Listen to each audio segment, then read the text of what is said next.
Hello everyone, welcome back to concept decoder.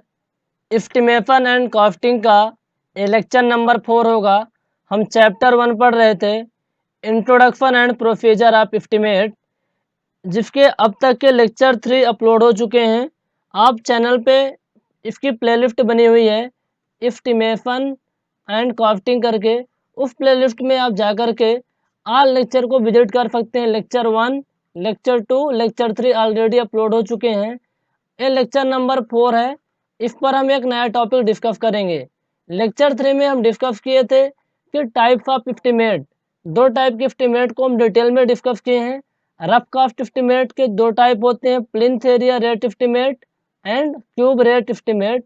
इसी तरीके से डिटेल्ड एस्टिमेट के भी जितने भी टॉपिक थे 3-4, पहला था revised estimate, item rate estimate, supplementary estimate और annual repair and maintenance estimate. एक और एस्टिमेट था रिवाइज्ड एंड सप्लीमेंट्री एस्टिमेट। जब दोनों कंडीशन अप्लीकेबल होती हैं उसे ही बोलते हैं रिवाइज्ड एंड सप्लीमेंट्री एस्टिमेट। यानी एस्टिमेट को हम रिवाइज भी कर रहे हैं और उसको सप्लीमेंट्री एस्टिमेट भी कर रहे हैं। सप्लीमेंट्री एस्टिमेट कब करते हैं? जब कोई एडिशनल वर्क उसमें ऐड किया जाता है, तो उसके लिए जो एस्टिमेट हम करते हैं that is called supplementary estimate. Estimate को हम रिवाइज कब करते हैं, उसके लिए 3 कंडीशन थी। लेक्चर नंबर 3 में डिटेल में हम डिस्कस कर लिए हैं। आज के इस लेक्चर में हम डिस्कस करेंगे एक नया टॉपिक। वो टॉपिक है आपका, जब हम एस्टिमेशन करते हैं, लेक्चर नंबर 4 है। जब हम एस्टिमेशन करते हैं तो उसमें कुछ चार्जेस ऐड किए जाते हैं। वो कौन कौन से चार्जेस होते हैं उनको हम देखेंगे। आप किसी बिल्डिंग का एस्टिमेट किए, मान लीजिए आप किसी बिल्डिंग का एस्टिमेट किए हैं, उसका एस्टिमेशन 50 लाख रुपए आ रहा है। कितना है? 50 लाख रुपए आ रहा है, 50 लाख रुपए। और उसमें आप कुछ चार्जेस ऐड करेंगे। उसमें कौन कौन से चार्जेस हो सकते हैं? अब मान लीजिए एस्टिमेटिंग के दौरान क्या, जब आपका प्रोजेक्ट पर काम चल रहा था, कंक्रीटिंग के दौरान या फिर किसी अन्य वर्क के कोई भी काम होते समय मशीन खराब हो गई, तो उस मशीन के बनवाने के लिए क्या खर्च, कौन सा खर्च होगा, जितना भी खर्च लगेगा तो उसके लिए पैसे चाहिए ना, उसका भी हम कुछ परसेंटेज ऐड करेंगे। सुपरवाइजर, मुंशी, ये जो आपके साइड में रहते हैं इनके लिए तो पैसे चाहिए। डिपार्टमेंट का भी चार्ज होता है, इलेक्ट्रिकल का भी चार्ज होता है, इलेक्ट्रिकल लाइट विभाग का भी चार्ज होता है, बिजली का बिल भी लगता है ना, क्योंकि साइड पे काम होगा तो वहाँ लाइट का भी यूज होगा, लाइट का यूज होगा तो बिजली का बिल भी आएगा। तो इन सारे जितने भी चार्जेस होते हैं उन चार्जेस को आज हम देखेंगे। तो पहले टाइप का कौन सा चार्ज होता है, आइए देखते हैं। पहला चार्ज है कंटिजेंसी चार्ज। कंटिजेंसी चार्ज पहला चार्ज होता है। कंटिजेंसी चार्ज ये क्या होता है? 1 मिनट।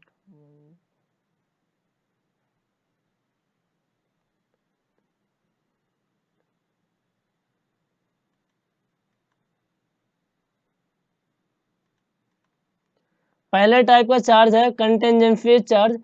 ये क्या होता है? It indicates incidental expenses. यह इंसिडेंटल एक्सपेंसेस को इंडिकेट करता है, मतलब सडन एक्सपेंसेस। कौन सा एक्सपेंसेस है?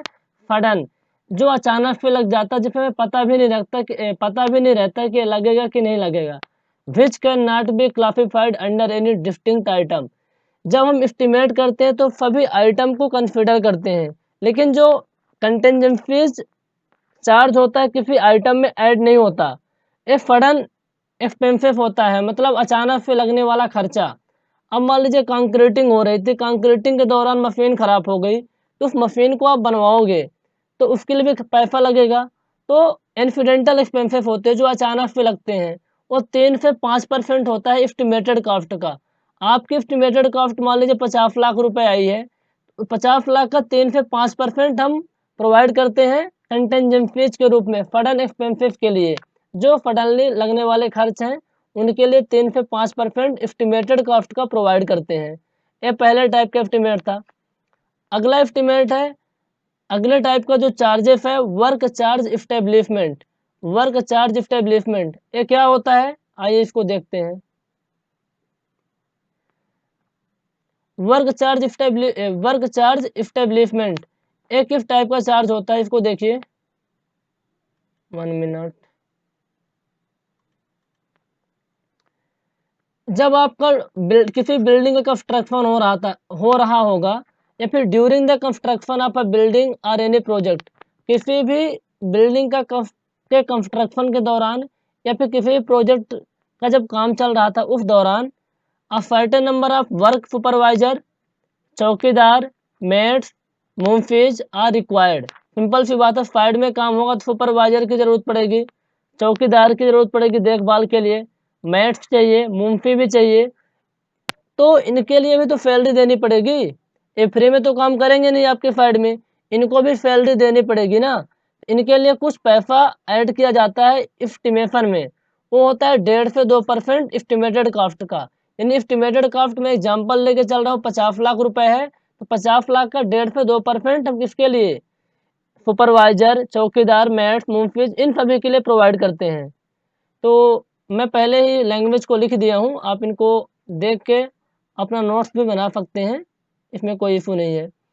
तो वर्क चार्ज इस्टेब्लिशमेंट क्या होता है, प्रोजेक्ट के कंस्ट्रक्शन के दौरान या फिर किसी बिल्डिंग के कंस्ट्रक्शन के दौरान कुछ आपको सुपरवाइजर, चौकीदार, मेट्स, मुंफीज की रिक्वायरमेंट होती है, तो पेड होते हैं ना, उनको पैसा देना पड़ता है, सैलरी देनी पड़ती है। तो 1.5 से 2% एस्टिमेटेड कॉस्ट का हम पहले से ही ऐड कर लेते हैं। तीसरा टाइप का चार्ज है tools and plant. Tools and plant, यहाँ एफ होगा, टूल्स एंड प्लांट्स। साइड में जहाँ आपका प्रोजेक्ट, जिस प्रोजेक्ट पे काम चल रहा है, तो वहाँ बहुत से टूल्स की रिक्वायरमेंट होगी, तो और प्लांट का भी खर्चा आएगा। तो कितना होता है, 1 से 1.5% एस्टिमेटेड कॉस्ट का 1 से 1.5% प्रोवाइड करते हैं। ध्यान रखना, यहाँ पे डायरेक्ट क्वेश्चन आते हैं, इनको ध्यान में रखना, याद कर लेना, सीधी सी बात ये है। Centage charge and department charge. Centage charge and department charge क्या होता है, अब ड्राइंग को बनवाने के लिए, उसकी प्लानिंग करने के लिए, उसकी डिजाइनिंग करने के लिए भी कुछ खर्चा लगेगा ना, डिपार्टमेंट तो खर्चा लेगा, फ्री में तो करेगा नहीं, उसके लिए भी कुछ परसेंटेज ऐड किया जाता है, 10 से 15%। एस्टिमेटेड कास्ट का 10 से 15% ऐड किया जाता है, परसेंटेज चार्ज या फिर डिपार्टमेंटल चार्ज बोलते हैं। कॉन्ट्रैक्टर, का जनरली 10% प्रोवाइड किया जाता है, जो ठेका लेता है पर्टिकुलर प्रोजेक्ट का। लेबर चार्ज 25% होता है। इलेक्ट्रिफिकेशन 4% होता है। इलेक्ट्रिफिकेशन और इलेक्ट्रिक फैन, इसके लिए भी 4% होता है। वाटर सप्लाई एंड सैनिटरी, इसके लिए कितना होता है, 8%। और वाटर चार्ज कितना होता है, 1.5% होता है। तो इन चीज़ों को ध्यान में रखिए, ये 9 टाइप के चार्ज हैं और ये जनरली एग्जाम में पूछे जाते हैं, तो इनको ध्यान में रखना बहुत ज़रूरी है। एक होता है सुपरविजन चार्ज, सुपरविजन चार्ज, ये जनरली 2.5% लिया जाता है, 2.5%, इसको भी ध्यान में रख लेना, 2.5% होता है। तो 9 टाइप के चार्ज हैं और इनको आप नोट्स बना के लिख लीजिए और इनको याद कर लीजिए। तो चैप्टर 1 आपका क्या था, introduction and procedure of estimate. इसमें लगभग सभी टॉपिक को हम डिस्कस कर लिए थे। जब मैं चैप्टर 1 स्टार्ट किया था तो उसमें आपको कुछ हेडिंग पहले ही लिखवा दिए थे कि एस्टीमेट को हम डिस्कस करेंगे, तो ये टॉपिक भी आपका कवर हो चुका है। यूनिट ऑफ मेजरमेंट, ये भी कवर हो चुका है। एक चीज़ ध्यान रखना, इसमें एक पॉइंट भूल गया था, इलेक्ट्रिक, जो भी इलेक्ट्रिक काम होता है उसको किस में मेजर करते हैं, पॉइंट में, किसमें, पॉइंट में। आइटम्स करस्पॉन्डिंग टू एस्टीमेट, ये भी हो चुका, डिडक्शन भी हो गया। टाइप्स ऑफ एस्टीमेट को भी डिस्कस कर लिए थे हम, और एडिशनल चार्जेस जो आज हम डिस्कस कर लिए हैं।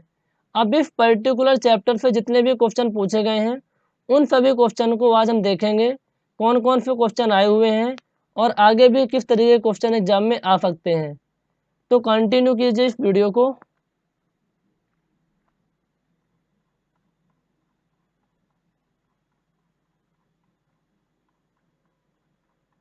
क्वेश्चन आपके लिए लाता हूँ, 1 मिनट। हाँ, पहला क्वेश्चन है, ठीक है, एक बार चेक कर लेते हैं वो काम कर रहा है कि नहीं कर रहा है। रिकॉर्ड तो हो रहा है, ठीक है। देखो, पहला क्वेश्चन है, while estimating for plastering usually no deduction is made for जब आप प्लास्टरिंग के लिए एस्टिमेशन कर रहे हैं, मतलब किसी भी कमरे का या फिर किसी भी बिल्डिंग का आप प्लास्टरिंग कर रहे हैं, प्लास्टर करने के लिए कितना खर्चा आएगा उसका एस्टिमेशन कर रहे हैं, तो हम डिडक्शन कब कम नहीं करते। ये इंपॉर्टेंट चीज़ है, डिडक्शन वाला टॉपिक में हम इसको कवर किए थे। तो सीधी सी बात ये है, इसमें 3-4 रूल होते हैं। पहला तो ये होता है कि यदि स्मॉल ओपनिंग है 1000 मीटर स्क्वायर तक की कोई ओपनिंग है, तो उस केस में हम उसके लिए कोई डिडक्शन नहीं करते हैं।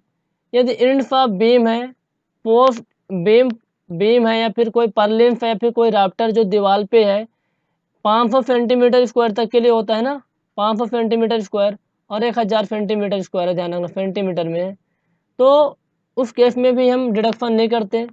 स्मॉल ओपनिंग इतने में भी नहीं करते हैं, एंड्स ऑफ राफ्टर में भी नहीं करते, ऑल ऑफ द अबव। तो ऑल ऑफ द अबव इसका आंसर हो जाएगा। 10 कंडीशन है कि जनरली यदि ओपनिंग 1000 सेंटीमीटर स्क्वायर तक है तो हम कोई रिडक्शन नहीं करते हैं। दूसरा ये था कि 500 सेंटीमीटर स्क्वायर तक यदि कोई राफ्टर पर लिम्स या फिर कोई पोस्ट दीवार पे है, तो उस कंडीशन में भी हम क्या करते हैं, कोई रिडक्शन नहीं करते। तीसरी चीज़ क्या थी, वाल प्लेट या फिर जो बेड प्लेट होती हैं, बेड प्लेट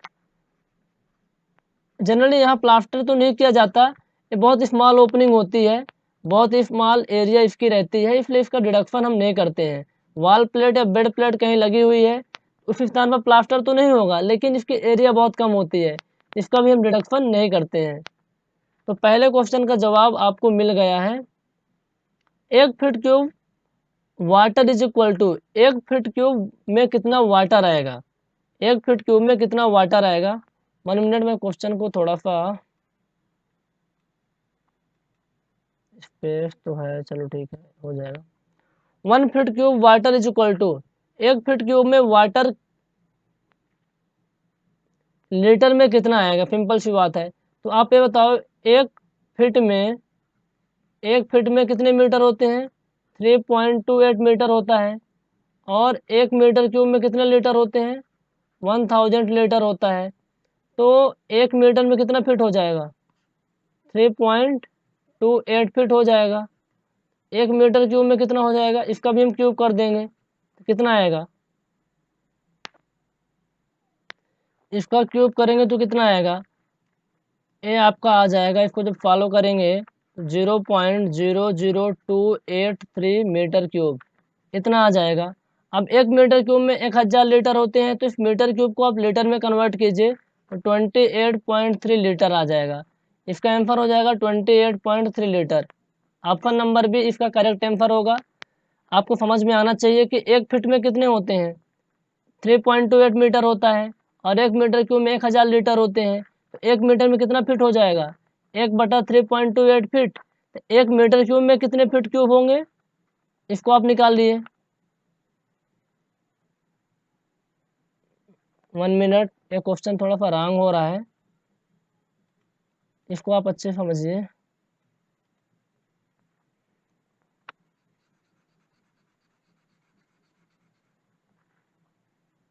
क्वेश्चन क्या था, 1 feet cube water is equal to, 1 feet cube में कितना वाटर आता है, तो 1 मीटर में कितने फिट होते हैं, 3.28 फीट होता है।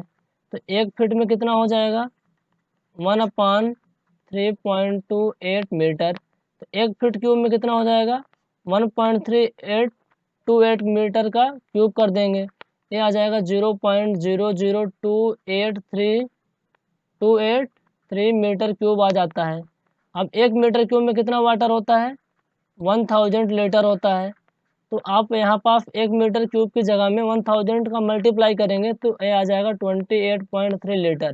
तो 1 feet cube water is equal to कितना हो जाएगा, 28.3 लीटर। ऑप्शन नंबर बी इसका करेक्ट आंसर होगा। क्वेश्चन नंबर 3 है, the item of brick structure measured in, question overlap कर रहा हूँ, 1 मिनट।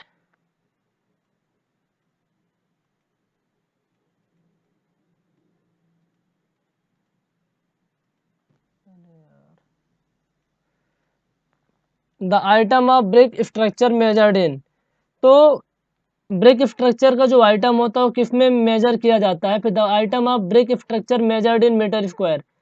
ब्रिक स्ट्रक्चर का कौन सा आइटम है जो मीटर स्क्वायर में मेजर्ड किया जाता है? क्वेश्चन क्या बोल रहा है कि ब्रिक स्ट्रक्चर का कौन सा आइटम है जो मीटर स्क्वायर में मेजर्ड किया जाता है? Broken brick coping, brick work in arches, reinforced brick work, या फिर ब्रिक एजिंग। तो ये जो तीनों हैं, brick work in arches, brick ageing और रेनफोर्स्ड ब्रिक वर्क, ये तीनों मैफनरी हैं। क्या है? ब्रिक मैफनरी हैं, ब्रिक मैफनरी है। और आपका ब्रोकन ब्रिक कोपिंग, कोपिंग कुछ इस तरीके से रहता है ना, इस तरीके से। ये किस में रहता है? मीटर स्क्वायर में। क्या होता है? मीटर स्क्वायर में। तो option number A correct answer होगा। In horizontal DPC thickness of cement concrete 1:2:4। DPC क्या होता है? Damp proof course. क्या होता है? Damp proof course. जनरली हम फीलन को रोकने के लिए प्रोवाइड करते हैं। कहाँ प्रोवाइड करते हैं? प्लिंथ लेवल पर प्रोवाइड करते हैं। कहाँ प्रोवाइड करते हैं? प्लिंथ लेवल पर प्रोवाइड करते हैं। तो प्लिंथ की जितनी विड्थ होती है, कंप्लीट विड्थ में हम डीपीसी प्रोवाइड करते हैं। और ये रहता है 2.5 सेंटीमीटर का। कितने रहता है? 2.5 सेंटीमीटर का रहता है, यानी 1 इंच के समथिंग रहता है, 1 इंच। और इसकी जो यूनिट होती है, मेजरमेंट यूनिट, मीटर स्क्वायर में होता है। इसके थिकनेस को कंसीडर नहीं किया जाता, लेंथ और विड्थ में मीटर स्क्वायर की यूनिट आ जाती है। लेकिन 2.5 सेंटीमीटर कोई ऑप्शन ही नहीं है, तो इसके नियरेस्ट ऑप्शन कौन है? 4। तो 4 इसका आंसर हो जाएगा। ऑप्शन नंबर भी इसका करेक्ट आंसर होगा। The correct volume measured should be nearest to. हम आपको कुछ एक टेबल बताए थे, उस टेबल में डायमेंशन का, एरिया का, वॉल्यूम का, वेट, इन सभी के लिए कुछ हम आपको टॉलरेंस वैल्यू लिखवाए थे कि इससे वैल्यू कम या ज़्यादा हो सकती है मेजरमेंट में, तो कोई प्रॉब्लम नहीं है। तो वॉल्यूम के लिए कितना था? 0.01 metre cube, 0.01 metre cube. Dimension के लिए 0.01 मीटर, एरिया के लिए 0.01 मीटर स्क्वायर। उस टेबल को आप ध्यान में रखिए, वॉल्यूम के लिए था 0.01 metre cube.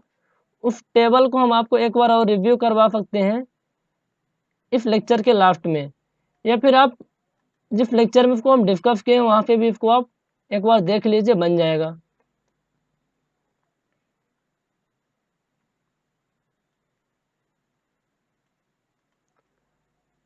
The weight of 20 mm dia bar per metre length is approximately. Steel का फरिया है, स्टील का फरिया है, छड़ है, जिसका डायमीटर कितना है? 20 mm है। कितना है? 20 mm है। तो आपको निकालना है कि 1 मीटर का यदि फरिया है तो उसका वेट कितना होगा। तो आपको पता है कि डेंसिटी बराबर क्या होता है? मास अपान वॉल्यूम। तो यदि आपको वेट निकाला है तो डेंसिटी इंटू क्या हो जाएगा? वॉल्यूम होता है। तो वॉल्यूम क्या होता है? Area into length. लेंथ तो आपके पास 1 मीटर है, तो एरिया कितना होगा इसका? π/4 डी स्क्वायर। तो डी कितना है आपका? π/4। डी कितना है आपका?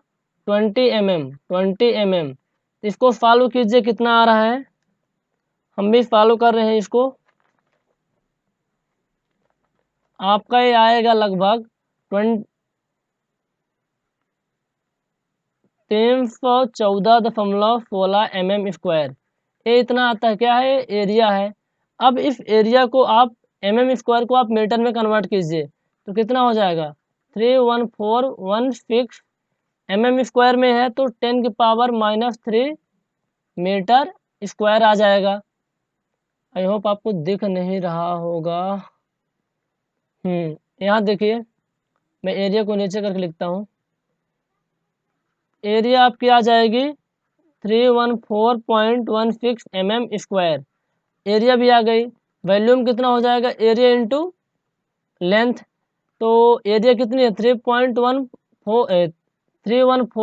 यानी 314.16 mm²। 314.16 इंटू 1 कितना आ जाएगा? 314। फिर आपको दिख नहीं रहा होगा उधर। मीटर स्क्वायर में आ जाएगा।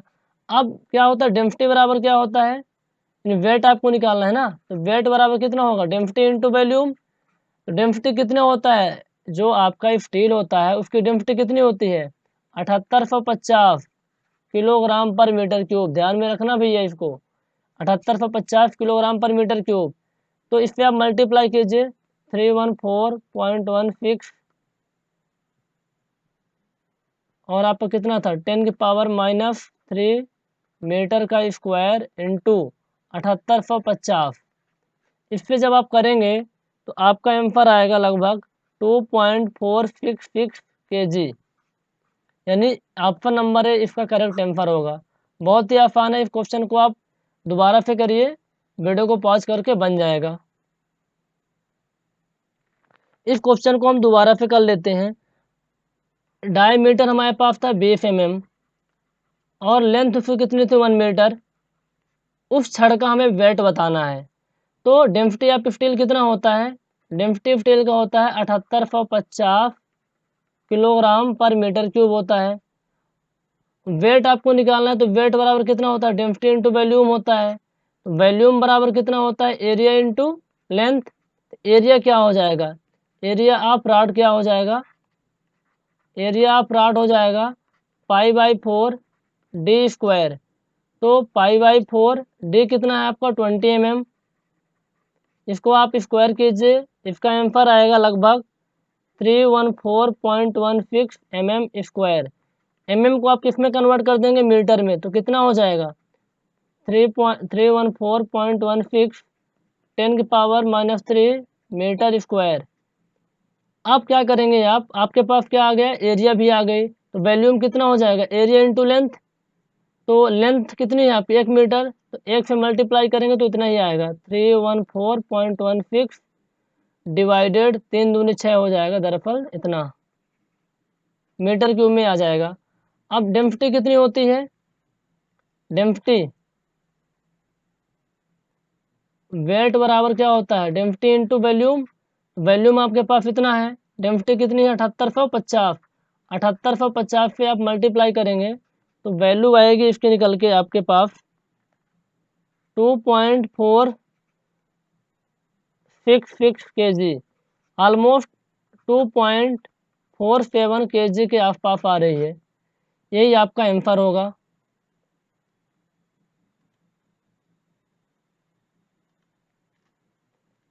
तो इस क्वेश्चन का आंसर ऑप्शन नंबर ए होगा। इनको प्रैक्टिस कीजिए, प्रैक्टिस करने में बहुत ही आसान हो जाएगा।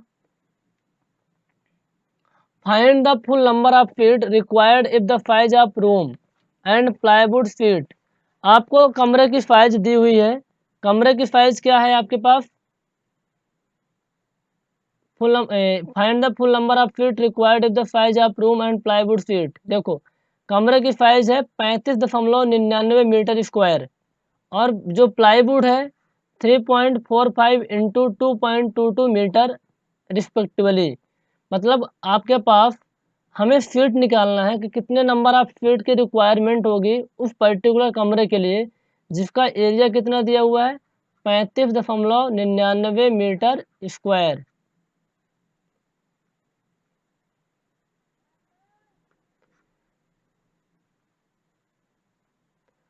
35.99 मीटर स्क्वायर और जो फीट की साइज है मतलब प्लाईवुड की साइज है 3.45 इंटू 2.22 मीटर है। अब हम क्या निकालेंगे, कितने नंबर ऑफ फीट की रिक्वायरमेंट होगी, तो आप निकालो इसको, कितना हो जाएगा 35.99 बटे 3.45 इंटू 2.22। आप डिवाइड करेंगे तो 4.69 आएगा, 4.69। तो नंबर ऑफ फीट कितनी होगी 4.69, ऑप्शन नंबर डी। अगला क्वेश्चन है the unit of measurement is square metre in case of. तो कौन सी ऐसी यूनिट है, मतलब ऐसी कौन सी चीज़ है जिसको हम स्क्वायर मीटर यानी मीटर स्क्वायर में मेजरमेंट करते हैं। पॉइंटिंग वर्क, हालो concrete brick wall, cement concrete इन foundation, RCC structure reinforced cement concrete. देखो ये तीनों बी सी डी, ये तीनों मेजर किए जाते हैं मीटर क्यूब में, किसमें, मीटर क्यूब में। आपका जो पॉइंटिंग का काम है या फेसिंग होता है फिर प्लास्टरिंग जो होता है मीटर स्क्वायर में होता है। तो ऑप्शन नंबर है इसका आंसर हो जाएगा। इलेक्ट्रिक वर्क किसमें मेजरमेंट किया जाता है बताओ तो? इलेक्ट्रिक वर्क कमेंट करके बताइए आप इसको। इसके अलावा आप बताइए डीपीसी, डीपीसी को किसमें मेजरमेंट करते हैं? Identify the work in which the units of measurement for estimation of quantities are not identical. आपके पास चार ऑप्शन दिए हुए हैं, आपको उसमें से आइडेंटिफाई करना है ऐसा कौन सा आइटम है जिसके यूनिट सेम नहीं है इन चारों में से। तो वेल सिंकिंग, वेल सिंकिंग को हम किस में मेजरमेंट करते हैं? मीटर में। किसमें? मीटर में। Trapping of bunds of canal, wood work for shutter, white washing, ये तीनों मीटर स्क्वायर में होते हैं। कौन कौन? A B C. लेकिन जो वेल सिंकिंग होता है मीटर में होता है। वेल सिंकिंग हो गया। कॉर्निश, कॉर्निश कॉर्निश किस में होता है? मीटर में होता है। तो ऑप्शन नंबर डी इसका आंसर हो जाएगा। The general dimension of any estimation should be measured nearest to. इसके तो ऑप्शन ही नहीं है, फिर भी देख लो। The general dimension of any estimation, तो आपको मैं बताया था कि डायमेंशन, एरिया, वॉल्यूम, इन तीनों को 0.01, 0.01, 0.01। डायमेंशन है तो मीटर में हो जाएगा, एरिया है तो मीटर स्क्वायर में हो जाएगा, वॉल्यूम यदि है तो मीटर क्यूब में हो जाएगा। तो इसका ऑप्शन में जो भी होगा 0.01 ऑप्शन इसका करेक्ट होगा। ऑप्शन ही इसमें टाइप नहीं किया है।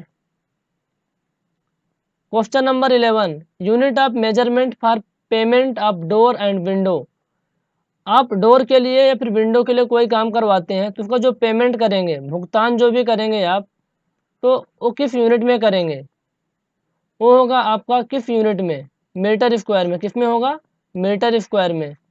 जबकि जनरली बीम या फिर राफ्टर या फाउंडेशन का जो होता है वो मीटर क्यूब में होता है। According to Indian standard 1200, length reinforcing bar used in reinforce cement concrete shall be measured. देखो, जो फरिया होता है, जो स्टील होता है जिसका हम उपयोग करते हैं आरसीसी में, वो होता है रनिंग मीटर, इन मीटर में होता है। इसमें होता है मीटर में होता है। दरअसल इसका आंसर क्या होगा? क्विंटल में। हम जनरली क्विंटल में मेजर करते हैं, लेकिन ऑप्शन में कोई क्विंटल का ऑप्शन ही नहीं है, तो मीटर में हम लेंगे। क्योंकि जो हम फरिया लेके आते हैं मार्केट से, हम कहते हैं 50 क्विंटल फरिया लगेगा, क्विंटल में मेजरमेंट करते हैं, लेकिन क्विंटल का ऑप्शन दिया ही नहीं है। तो इसके जो आसपास करेक्ट आंसर होगा मीटर होगा। ऑप्शन नंबर ए। अगला क्वेश्चन है, the unit of measurement is पर क्विंटल। पर क्विंटल हम किसको मेजरमेंट करते हैं? अभी तो बताया, आरसीसी किलो फरिया होता है, reinforcing RCC work. Option number D होगा। Rolling shutter, collapsible gate with rails, और आपका expanded metal wire meeting netting, इन सब की अलग यूनिट होती है। जबकि जो फरिया होता है क्विंटल में मेजरमेंट करते हैं। किसमें? क्विंटल में। The unit of measurement is पर क्विंटल, सेम क्वेश्चन है, तो ऑप्शन नंबर डी होगा इसका आंसर। अगला क्वेश्चन क्या है? क्वेश्चन की साइज थोड़ा सा हम बड़ा कर देते हैं।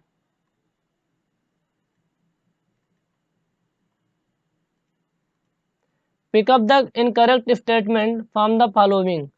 चार आपके पास स्टेटमेंट दिए हुए हैं, इन चारों स्टेटमेंट को आप रीड कीजिए, केयरफुली रीड कीजिए, और आपको बताना है कौन सा इनकरेक्ट है। No deduction is made for the volume occupied by reinforcement. तो सिंपल सी बात है, जो फरिया जो होता है, रेनफोर्समेंट जो आपका छड़ होता है, स्टील, स्टील जो भी एरिया को ऑक्यूपाई करता है, जो भी वॉल्यूम को ऑक्यूपाई करता है, उसका हम कोई डिडक्शन नहीं करते। ये तो करेक्ट है। No deduction is made for the opening 0.1 square metre, सही बात है, इसलिए कोई डिडक्शन हम नहीं करते हैं। No deduction is made for volume occupy pipe, ये भी सही है, नॉन ऑफ दीज। तो option number none of these, ये तीनों स्टेटमेंट सही हैं। तीनों स्टेटमेंट रिडक्शन से रिलेटेड है, तीनों ही सही हैं। ऑप्शन नंबर डी इसका आंसर होगा। The following item of earthwork is not measured separately. जो अर्थवर्क होता है, अर्थवर्क में हम कटिंग भी करते हैं, फिलिंग भी करते हैं। तो ऐसा कौन सा आइटम है जो सेपरेटली मेजर नहीं किया जाता? तो देखो, fight clearance, fitting work, dead man, ये सभी साइमल्टेनियसली साथ में किए जाते हैं। तो इसका आंसर कौन होगा? All option are correct. कोई भी सेपरेटली मेजर नहीं किया जाता, सभी साथ में किए जाते हैं। The unit of RCC in kilogram. देखो, इसका जो यूनिट वेट होता है आरसीसी का 2500 किलोग्राम पर मीटर क्यूब होता है। तो 2500 तो कोई ऑप्शन ही नहीं है, तो क्या करेंगे टिक, हम 2400 कर देंगे। पीसीसी का कितना होता है? पीसीसी का 2400 किलोग्राम पर मीटर क्यूब होता है।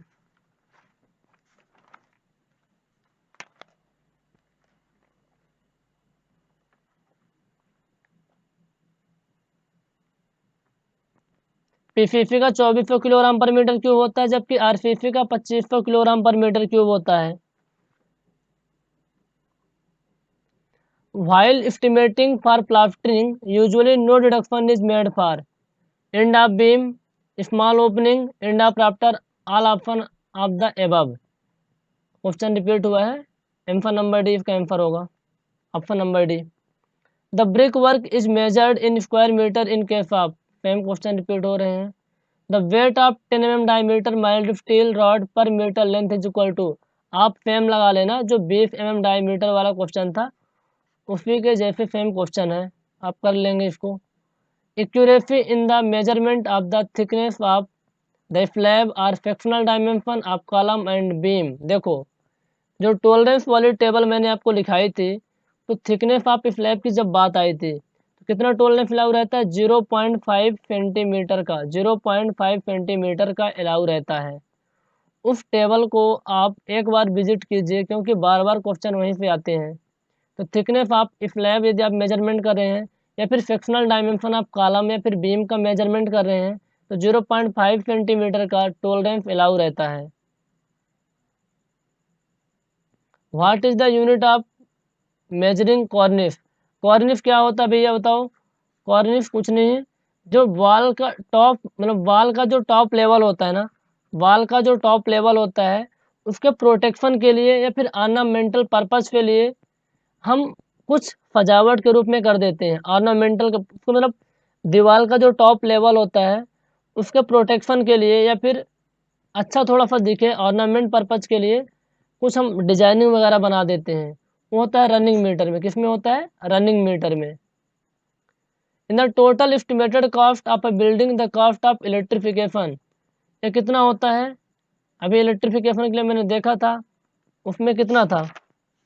4%। लेकिन 4% तो कोई ऑप्शन ही नहीं है इसमें। 1 मिनट में इसको आंसर चेक कर लेते हैं क्या होगा। 4% तो ऑप्शन था, लेकिन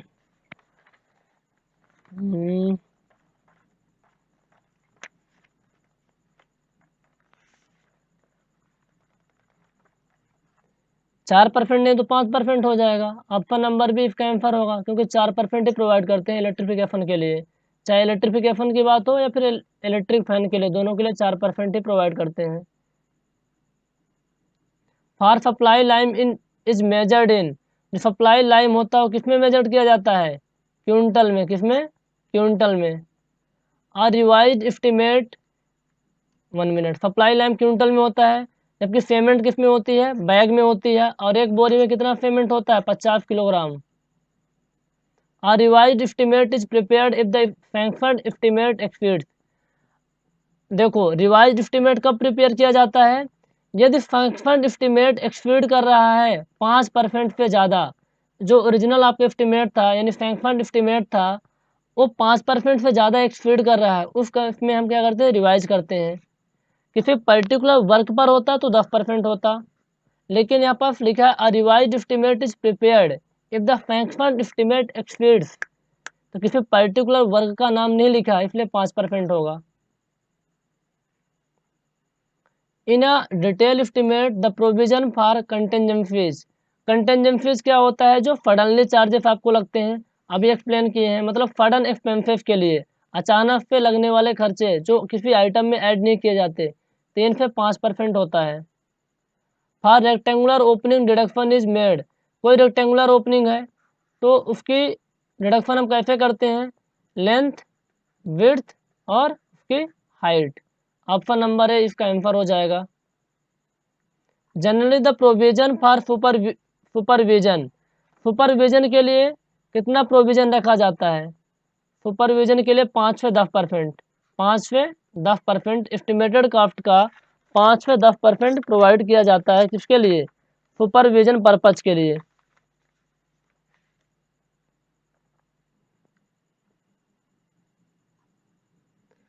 total expenditure on annual repair and special repair to a building should not be more than of the capital cost. देखो, जब किसी बिल्डिंग का एस्टिमेट करते हैं तो भैया वो बिल्डिंग तो बाद में उसका मेंटेनेंस भी चाहिए ना, तो मेंटेनेंस के लिए एनुअल रिपेयर फिर स्पेशल रिपेयर करना है। मान लीजिए दिवाली का त्यौहार आ गया, होली है, उस टाइम पे तो अपने बिल्डिंग की बढ़िया रिपेयरिंग करवाओगे, तो उसके लिए कितना ऐड किया जाता है, 2.5%। कितना, 2.5%। यदि जितने एस्टिमेटेड कॉस्ट मान लीजिए 50 लाख है तो 50 लाख का 2.5% पहले से ऐड कर लेते हैं। तो चैप्टर 1 का एक क्वेश्चन रह गया, इस क्वेश्चन को आपको खुद से करना है और इसका आंसर कमेंट करके बताना है। If D be the diameter of mild steel of tor steel bars, 1 minute, if D be the diameter of mild steel है जिसका डायमीटर कितना है, डी है, वो किस में है, एमएम में है, तो स्टैंडर्ड वेट पर मीटर ऑफ बार, उस स्टील बार का वेट कितना होगा पर मीटर में।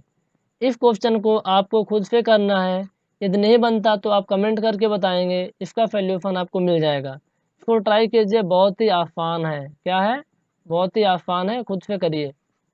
तो चैप्टर 1 आपका कंप्लीट होता है, introduction and procedure of estimate. इसमें सभी टॉपिक ऑलमोस्ट हम डिस्कस कर लिए हैं।